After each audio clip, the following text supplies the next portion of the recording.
All right, guys, I want you to imagine you're in the World Cup finals and you are the star striker, okay, and you have a penalty. So you need to score the penalty and your team will win. But if you miss, your team will lose. Okay, so you put the ball there, you're staring at the whole goal, right? All you need to do is put it in the back of the net. Okay, to put the ball in the back of the net means, well, to put it over here in the back of the net to score the goal, right? So you put the ball here and you line it up and then you kick it and you send it way over the bar. It goes way up into the sky. Okay, so this is the crossbar here. And you just kicked you took the penalty kick and you kicked the ball way up there. It went way over the net. What's the best English word to describe that? What did you do? You know, it's funny, sometimes in soccer, professional soccer players, right now I'm watching the Euro. Are you watching the Euro? I'm watching at least 1 or 2 games a day. It's awesome. So sometimes these pros, I don't know why, it's so easy to hit the goal. They're paid millions of dollars and they can't even score a goal. Right from here, it's so close, and they send it way over there. So what do you think? What's the best English way to describe that? We have a very specific term we use. Okay, it's a verb. Well, I'll tell you, okay? To sky it. So you could say, he skied it. He skied it. Have you ever been watching soccer and someone goes to take a penalty and they just send the ball way over the bar? That's called to sky the ball. Okay, so you can say he skied it. He skied it. Anyway, now that we're watching the Euro, I'm sure you're watching some Euro Cup games as well here in the summer of 2021. Got delayed it was supposed to be last year, but it got pushed back to 2021. So I just thought, hey, I should teach you guys some advanced soccer vocabulary. Okay, soccer or football in your country. Don't ask me why we call it soccer. Doesn't make any sense. It's stupid. I know that. So don't hassle me down in the comments. Hey Mark, why is it called soccer and not? I don't know. Sometimes things in English just don't make any sense. So smash like if you think English doesn't make any sense. We're in agreement. There's no argument from my end. Yeah, English does not make any sense. So I made a list of some advanced phrases or idioms, vocabulary that I heard while I was watching the last few matches of the Euro. Okay, so the first one was sky it. Okay, I was watching, I think it doesn't have to be a penalty. You know, if you have a good chance, if you have a chance and you kick it way up over the net, then that's called to sky it, to sky the ball. So I think one of the matches I was watching, someone just skied it. They had a great chance and they just skied it. Okay, so in that case, you could say he failed to convert. He failed to convert the penalty. Okay, so you have a good chance, right? And you need to convert it. That means to score. Okay, so if you fail to convert, that means well, you didn't. You missed the chance. You failed to convert the penalty. Okay, so you're still at 0-0, right? You need to score a goal. That's the whole point of the game, is to score goals, right? And you failed to convert the chance. Now your team is losing. Okay, so so then you could say it hasn't been his night. It hasn't been his night. Okay, so what that means is if someone's just not playing very good, you know, let's say they miss a penalty and they make some bad passes, they just don't, it's just not playing. They're just not playing 100%. You know, you can say, you know, it hasn't been his night. You know, maybe the coach will substitute the player, right? Call the player off, put on a different player. You can say, yeah, you know, it hasn't been his night. It hasn't been his night. Okay, the next one is the big stage. Okay, so, you know, maybe the player was a bit nervous, right? I mean, the big stage, we're talking the Euro Cup or the World Cup, right? So the big stage means like, you know, a big tournament, right? So if you're playing on the big stage, you might hear the commentator say, this is his first appearance on the big stage. You know, some of these players are young, like maybe 18, 19 years old, and they're playing for the first time in a big tournament. Then you could say, this is his first appearance on the big stage. So maybe he was nervous. That's why he wasn't, maybe that's why it wasn't his night. He was nervous. Maybe that's why he skied the penalty. He failed to convert. Okay, so these are all great idioms that I've been hearing just watching the game. So it's very important, you know, if you're watching soccer in English, hey, you're gonna hear these for sure. You're gonna hear the commentator. You know, the commentator is the person you hear calling the game. Okay, that's called calling the game. The person who, you know, oh, he's passed it to Messi over to that other guy, and he missed, he wasted his chance, he skied it or whatever. Okay, that person is called the commentator. You know, it's funny sometimes I watch clips on YouTube of soccer highlights in with Spanish commentators. It's so funny, the difference between Spanish commentators and like British commentators. Most English soccer commentators are British, okay, and they've got a completely different style. When someone scores a goal in Spanish, or I'm sure in like Italian or other, you know, languages like that, they're like super excited, right? They goal first, they say, like, it's short, goal, it's like really long, right? They're so excited. But the British commentators, they just say, oh, it's gone in. Just like that. It's just like a really mellow. Mellow means just like not it's just like low energy, right? Like just relaxed, no excitement or anything. Yeah, very British commentators will just say, oh, it's gone in, oh, it's gone in. The ball's gone. The ball's gone in, it's a goal. Okay, the next one is clean sheet. Okay, a clean sheet. If a team keeps a clean sheet, what does that mean? Do you know, a clean sheet? Like a clean sheet on your bed. Do you sleep with clean sheets? How often do you wash your sheets? Once a month? Once a week? Once a year? Once a year, that's probably a bit too long. You should probably put on a clean sheet every so often. Let me know, how often do you change the sheets on your bed? But when we use this in the soccer world, okay, we're not talking about a bed sheet. We're talking about no goals against.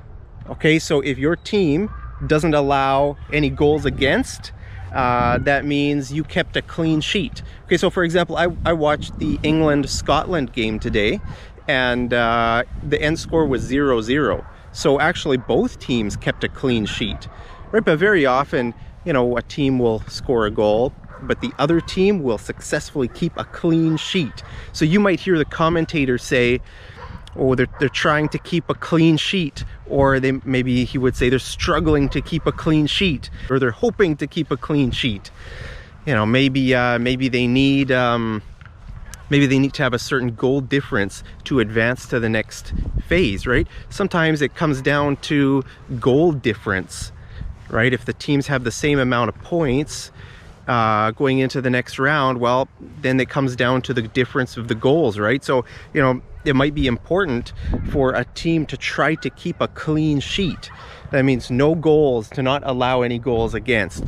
So, pull out my phone for the next one here. Okay, last roll of the dice. Okay, that's a good one. You'll hear that one quite often. It's the last roll of the dice. Okay, what that means is sorry, my throat's getting a bit scratchy. I'll give you a shot of the sunset there while I clear my throat. Okay, so the last roll of the dice you know, let's say it's at the end of the match and you're losing. And if you lose this game, you're going to get knocked out of the tournament. Okay, so this is a very crucial moment. You have to score. Your backs are against the wall, right? If your backs are against the wall, that means you're in a very tough situation. You don't have many options. So, you know, if your backs are against the wall, well, you got to go for it, right? You got to take a risk. You got to take a gamble. Okay, so you might hear the commentator say, this is the last roll of the dice. Okay, or they're rolling the dice. What does that mean? That means to gamble, to take a risk, right? So very often the goalie, right, the goalkeeper will even come out and try to score a goal. Like if one of the teams if they have a corner at the end of the match, you know, the goalie will come right out into the 18-yard box and try to score, right? There's nothing to lose. So imagine if I'm the goalie, right? I'm running out. My net is way over there, but I came over here to the opponent's net because someone's going to take a corner and I'm going to try to head it into the goal. Oh, hey, look, there's a baseball glove here. It's the wrong sport. There's a baseball glove and I'm talking about soccer. Anyway, so if I score the goal, right, then my team will pull level. Right, so that's the next one. What does pull level mean? Or to draw level? That means to even the score.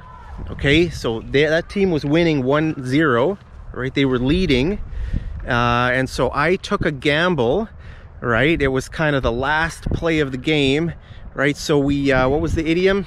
I forgot. I was just trying to teach you that. Now I forgot. It was the last roll of the dice. Okay, so the coach, maybe the coach told me, the goalie, go up, you know, we're gonna roll the dice. It's the last roll of the dice. It's the last chance, right? So if we score, then our team will pull level. So that means to even the score. And what's the next one? In the bag. Okay, so very often you'll hear the commentator say, oh, looks like they've got this one in the bag. Right, if a team has the game in the bag, that means they're going to win. So let's say a team is up 2-0, right, and there's only like 2 minutes left in the game. So the commentator will say, well, it looks like they've got this one in the bag. In the bag means you're going to win. It means it's already like finished.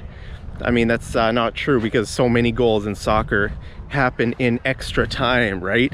Like if some of those are like the most nervous moments of the match, right? If a team is, I just heard a loud truck or something over there. Anyway, so some of those are the most like tense moments of the match, right? You're just you know, you're so nervous, right? It's going into extra time and your team is down a few goals and they're hammering, right? They're pressing, right? To hammer means they're shooting, they're taking a lot of shots, they're getting a lot of chances, but you know, and maybe they'll score, right? Very often in soccer, you know, a team will score goals in the last 2 minutes, even maybe 2 goals in the last minute or 2 minutes. I've seen that so many times in soccer.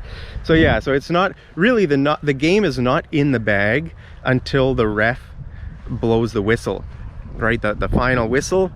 It's not done until it's done, but it's not over till the fat lady sings. That's an idiom in English. It's not over until the fat lady sings. I don't know where we get that from, but it just means it's not over until the end, right? So you can't. So sometimes the commentators sort of I don't know. Sometimes they just kind of jump the gun. Jump the gun means to assume something kind of before it happens. So in this case, like if the commentator would jump the gun and say, oh, the team's got it in the bag, this game is in the bag, if there are like 5 minutes left, I mean, he's jumping the gun a bit because, you know, in soccer it's very common for teams to score 1 or 2 goals in the last few minutes of the game. So in the bag, let's see, what's the next one? Hey, take a look at that nice sunset, guys. Just want to stop for a moment to appreciate the wonderful sunset, and you can see my list of vocabulary. I made a list so I wouldn't forget. So the next one is go-to man. Have you ever heard that? If a team has a go-to man, what does that mean? I heard that in one of the recent matches. Okay, who's the go-to man? So, you know, like, let me ask you this. On Portugal, who's the go-to man? All right, so that means who is expected to score the goal? If a team has a go-to man, that means everybody's trying to get the ball to that guy because he's expected to score. He's the star player, right? So for Portugal, it's obviously Cristiano Ronaldo. He is the go-to man, right? Like, for example, let's say there are 5 minutes left in the game, and if Portugal is down a goal or 2 goals, right? Their whole strategy is going to be get the ball to Ronaldo so he can score, right? He's the go-to man. He's the man who just gets the goals. He's the star player. Not every team has a go-to man. I don't know, like for Germany, I don't know who the go-to man really would be. But yeah, for some teams, they've just got one main player. Who's the best player to get the ball to? Like, that's why we say the go-to man. So you need to pass the ball to Messi or to Ronaldo, so that they'll get the game in the bag. They will win the game for the team, right? So the go-to man, that's a good one to know. I hear a plane over there making a nice guest appearance in my video. Smash like for Mr. Plane there, flying through the sky. And there's the moon. Hey, plane is gonna fly right under the moon. It's pretty cool. Okay, the next one is Scuffles. Ooh, Scuffles. Now, this is a good one. This vocabulary is not necessarily just for soccer. You know, it could be for any other, you know, sport or man, that plane's loud. But I see the nice sunset over there. That's making it up. Plane ruined the video. The sunset's helping to fix the video, right? So yeah, so for some of these words, they're not just restricted to only talking about soccer. You could be talking about anything, right? So Scuffles. Now that's a good one. In the Wales-Turkey match, did you watch a few days ago? It was Wales against Turkey, and the commentator used this word. Oh, there's some scuffles. Scuffles. What does that mean? That means pushing and shoving. That means almost like a fight. Okay, it's kind of tense. That match was yeah, it was I can't remember what happened, but at the end of the match, toward the end of the match, people were like pushing and shoving. Some of the Turkish players and some of the Welsh players were like, to push and shove. Okay, both of those words actually mean the same thing, push and shove, but very often we use push and shove together. Okay, so there was pushing and shoving at the end of the match. Pushing and shoving. So you could say, ooh, there's some scuffles. Scuffles. Scuffles means, like, you know, when all the players get together and they're mad about something, and I don't know. It's funny to watch some scuffles, just how I mean, obviously it's serious for them if they're gonna lose. Yeah, it's serious, but it's just kind of funny to watch sometimes. Just I don't know how seriously they take it. It's just a game. It's fun for me. For me, it's just a game to watch, but I guess for them it's their career, right? It's their life. So for them, I guess it's more serious than for us couch potatoes. Are you a couch potato? A couch potato is just a person who watches TV. So if you're just watching the game on TV, you're a couch potato. You don't have to be there. You're not putting your heart and soul, you know, on the line in the match. So anyway, so those guys, if they get serious and get fighting and, like, yeah, it's that's called scuffles. Scuffles. So there were some scuffles at the end of the sorry guys, I'm losing my voice. We've got one left. Maybe I should just do the last one before I completely lose my voice here. So the last one is that will be a talking point. Okay, so you might hear the commentator say that's going to be a talking point in the match, or this is a talking point. Or so what is a talking point? A talking point is something that happens in the game, or maybe before the game, is anything kind of important or interesting that happens in the match.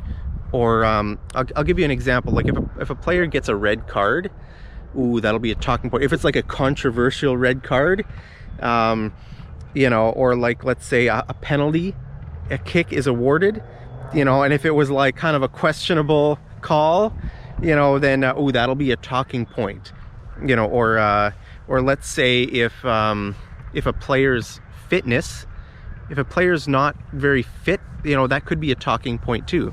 Or someone's injury. Let's say Cristiano Ronaldo gets injured, right?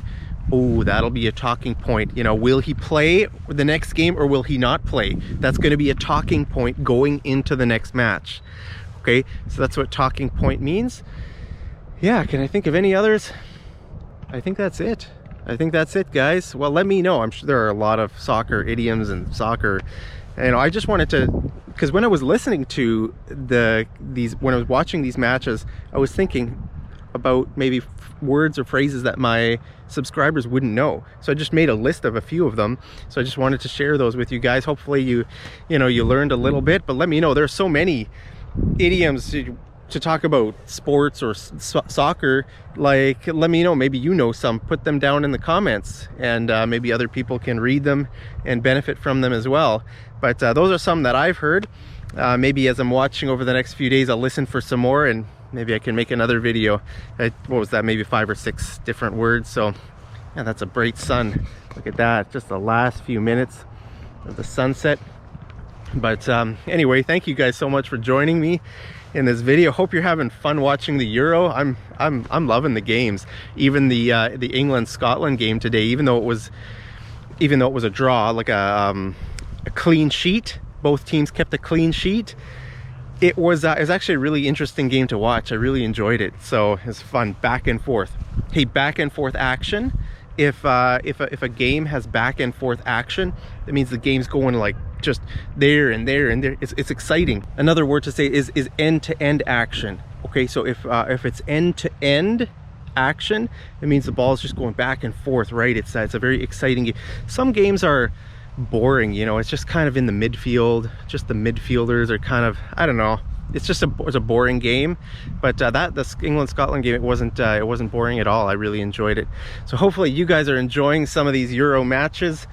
Let me know if you have any questions about any idioms or other soccer vocabulary, but hope you guys find that helpful. Remember, don't sky it. When you are going to take a penalty kick, or if you have a good chance, put it in the back of the net. Don't sky it. These guys are paid millions of dollars and they can't even put it in the back of the net. I could put it in the back of the net. I wouldn't sky it. If I was so easy. Just put even the star player. Oh, Gareth Bale, that's another go-to guy. Gareth Bale is the go-to man for Wales, the Welsh team, right? He missed a penalty. I don't think he skied it, but he missed it. So easy, just put it in the back of the net. I could do it. And these other guys are paid millions of dollars a year. They can't even score a goal. Anyway, it's funny. Well, hope you guys, what I already said, hope you guys are enjoying that. Now I'm rambling. So I'll just sign off for now before I talk your ear off. So have a great day, guys. Stay safe, stay healthy. I love you so much. And I'll see you over in the next episode of Mad English TV. Take care.